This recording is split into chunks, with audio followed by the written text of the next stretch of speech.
조갑제 TV 시청자 여러분 안녕하십니까? 2019년 11월 6일 오후 3시입니다. 사람들은 이름을 지을 때 매우 신경을 씁니다. 특히 아들, 딸의 이름을 지을 때는 장명소를 찾아가기도 하고 획수도 맞추고 어른들의 의견을 듣고 해서 참 신경을 많이 씁니다. 왜 그렇겠습니까? 이 이름이 중요하기 때문입니다. 이름에는 영혼이 들어간다는 말도 있습니다. 좋은 이름을 지어주면은 그 아이가 커서 그 좋은 이름대로 인생을 살게 될 것이라는 희망이 있기 때문에 이름을 지을 때는 좋은 문자를 찾아다닙니다.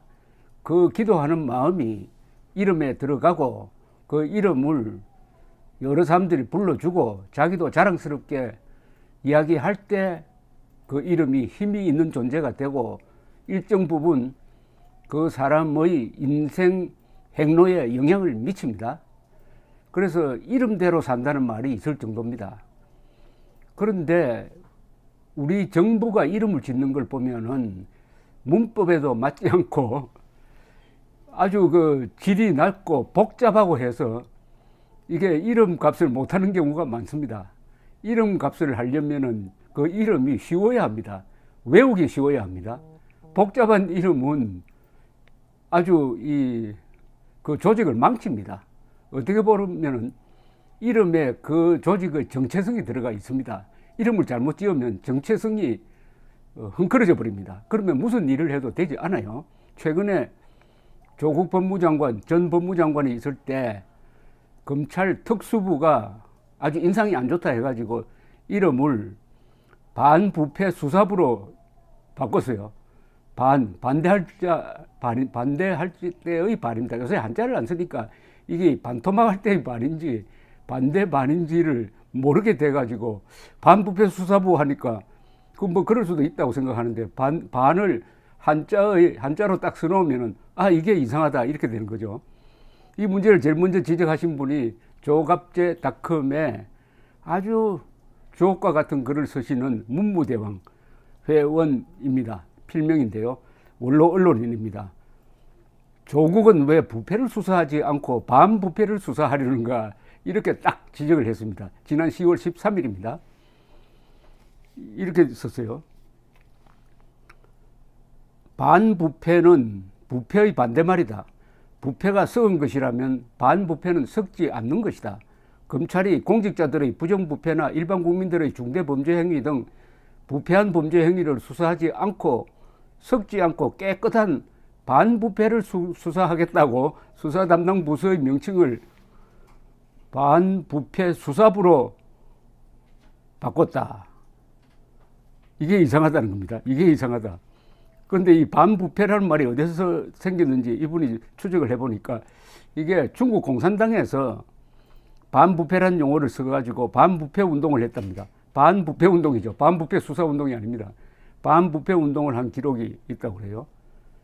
요사이 이제 이런 문제를 지적하는 곳이 있습니다. 10월 28일 법률신문은 그렇게 장명한 반부패 수사부는 아무래도 장명이 이상하다라고 지적을 했고, 이 국립국어원의 관계자도 반부패 수사부가 아니라 부패 수사부가 적절하다는 견해를 밝혔다고 법률신문은 보도했는데 너무나 맞는 이야기죠. 반부패 수사부는 깨끗한 사람을 잡아 족치겠다는 겁니다. 반부패는 깨끗하다는 이야기 아닙니까? 청렴 수사부가 되겠네요. 청렴한 사람만 골라가지고 수사해가지고 감옥에 보내겠다는 이 이름을 이렇게 지어놓으면 실제 이렇게 행동할 수가 있습니다. 정직한 사람, 깨끗한 사람을 사냥하는 수사부가 하나 등장한 셈입니다. 이걸 영어로 어떻게 적었는지 좀 확인해 봐야 되겠는데, 야, 이런 게 이제 한두 번이 아닙니다. 이상하게 이 문민정부라는 정부가 들어오면은 글을 문자니까 장명을 잘 해야 될 텐데, 이 장명에 실패하는 부서가 언제 제일 많으냐 하면은 이 문민정부 시절에 많습니다. 그러니까 언어 감각이, 어휘력이 매우 부족하다는 뜻이죠. 어휘력이 부족하면은 다른 지식 체계가 취약하다는 뜻입니다. 한국에서 어휘력이 부족하도록 만든 가장 큰 원인은 한글 전용입니다. 한자를 안 쓰니까 이 반부패 주사부도 이 한자로만 써놓으면은 이게 문제가 있다고 생각할 텐데, 그런데 요사이 장명하는 부처 이름을 장명하는 걸 보면은 좀 우스운 경우가 많은데, 이 역사가 좀 오래됩니다.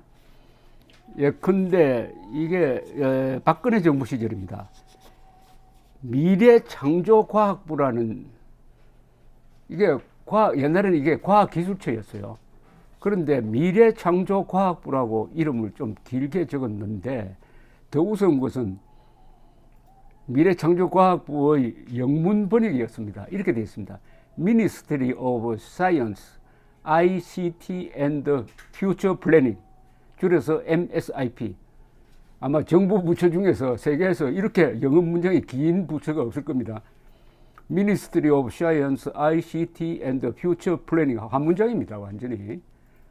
근데 이게 얼마나 어색합니까? 이게 ICT는 뭐냐면 Information, Communication, Technology의 머리 글자를 모은 부호입니다. 부호. 그냥 이것은 옛날처럼 과학기술처 하면 끝나는 겁니다. 아니면은 Ministry of Science, 과학부라고 하면 끝나는데, 이렇게 복잡하게 적는 이유가 있습니다. 그러니까 자기가 소속된 그 부처를 반드시 거기에 넣겠다. 뭐 농림수산식품부라든지 해가지고 농사, 수산, 식품 일까지 다 한꺼번에 다 넣어버리겠다. 그러면 그건 문장이지 장명이 아니죠. 장명이라는 것은 짧아야 됩니다. 짧아야 돼. 그래도 우리나라에서 말이죠. 우리나라에서 부처 명칭이 다 바뀝니다. 내무부가 안전행정부가 되었다가 행정안전부가 되었다가 뭐 다 바뀌는데, 바뀌지 않는 부처가 딱 두 군데가 있습니다. 건국 시절부터 지금까지 바뀌지 않는 부서 두 개가 뭘까요? 이거 저 퀴즈에 한번 나오면 좋겠습니다. 법무부와 국방부입니다. 법무부와 국방부는 한 번도 안 바뀌었어요. 그 이유는 아마 법무부와 국방부가 강한 부서 아닙니까? 사실은 대한민국 체제를 지키는 게 법무부와 국방부입니다. 법무부는 검찰이라든지 수사를 통해서, 그리고 국방부는 무력을 통해서 지킵니다. 이 두 부서는 다행히 그 이름을 원래 태어날 때의 명칭대로 유지를 하고 있습니다. 그 다음에 이명박 정부 때는 또 무슨 장명이 있었냐 하면은 지식경제부라고 했습니다. 지식경제부. 이 지식경제부가 옛날에는 상공부로 불렸고, 그 뒤에는 산업부로 불리고, 산업통상부로 불리고 하는 부서인데, 이 이명박 정부 때 들어와서 갑자기 지식경제부로 바뀌었어요. 지식경제부. Ministry of Knowledge Economy. 그런데 지식경제부가 뭘 하는지 해가지고 제가 그 홈페이지에 들어가 봤더니, 지식경제부는 산업, 무역, 외국인 투자, 에너지, 자원, 기술 표준, 우정사업 등에 관한 업무를 담당한다. 옛날 산업부라고 하면, 상공부, 산업부라고 하면 되는데, 여기에 업무가 다양한 걸 다 집어넣다가 보니까 지식경제부라고 됐는데, 사실은 이게 산업은 지식경제부라는 명칭보다는 이 땀 흘리는 제조업체와 관계되는 것이죠. 그걸 지식경제부라고 하면은 지식이 범위가 얼마나 많습니까?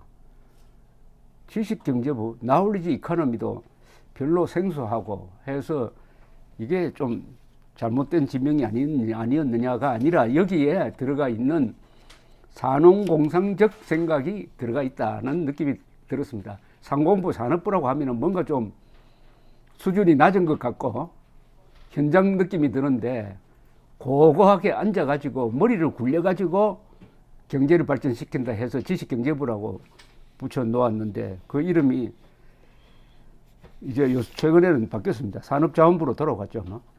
하도 이 이름이 자주 바뀌어가지고 이 부처 이름을 기억하기가 힘듭니다. 기획재정부는 영어 표기가 Ministry of Strategy and Finance인데, 외국인들은 전략과 재정을 함께 관장하는 부서가 이게 무슨 뜻인가 하고 머리를 갸웃거리기도 한답니다.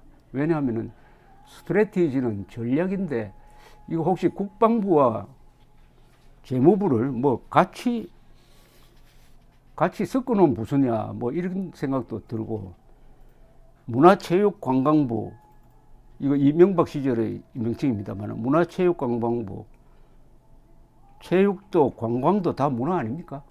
그럼 문화부라고 하면 안 됩니까? 짧을수록 좋다 이겁니다. 문화부.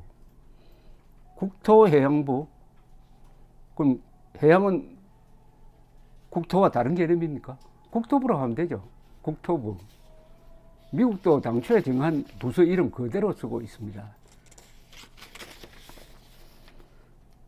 보건복지가족부. 보건복지가족부. 이것도 복지부라고 하든지 옛날에는 보사부라고 그랬습니다. 보사부 그냥 가져가도 충분한 이름이 아니겠느냐 하는 생각도 듭니다. 이 장명을 잘 못한 경우가 당 명칭으로는 저는 새누리당이라고 봅니다. 새누리당은 한나라당을 바꾼 겁니다. 한나라당을 새누리당으로 바꿨다가 새누리당이 박근혜 정부 시절에 결국은 탄핵당하고 나서 자유한국당으로 또 바뀌었습니다. 저는 자유한국당은 잘 지은 이름으로 봅니다. 자유와 한국을 지키자. 자유한국당은 잘 지은 이름이고 이 잘 지은 이름의 덕을 보지 않을까 생각되는데, 저는 새누리당이라는 장명을 하고 갑자기 당의 색깔을 빨간색으로 바꿨을 때 끄름칙했습니다. 왜냐하면 새누리 하면 그걸 한자로 하면 신천지입니다. 새 세상을 만들겠다는 겁니다. 새누리는 바로 혁명적 사상이 들어있는 용어입니다. 그러나 보수는 혁명을 하자는 게 아니지 않습니까? 새누리, 새누리도 다 서로 이어주는 게 보수 사상입니다. 지나간 세상은 흠것이다 해가지고 바꾸자는 것이 아니라 지나간 세상을 더 발전시켜서 태어날 때 세상보다 더 좋은 세상으로 만들어 넘겨주겠다는 것이 보수 사상이 가지고 있는, 보수적 사상, 정치 사상이 가지고 있는 핵심적인 원리입니다. 그런데 새누리라는 이름은 그것을 전면적으로 부정하고 혁명정당에게 딱 어울리는 이름이었습니다. 더구나 빨간색으로 좌파의 상징인 빨간색과 결합시켜버렸다.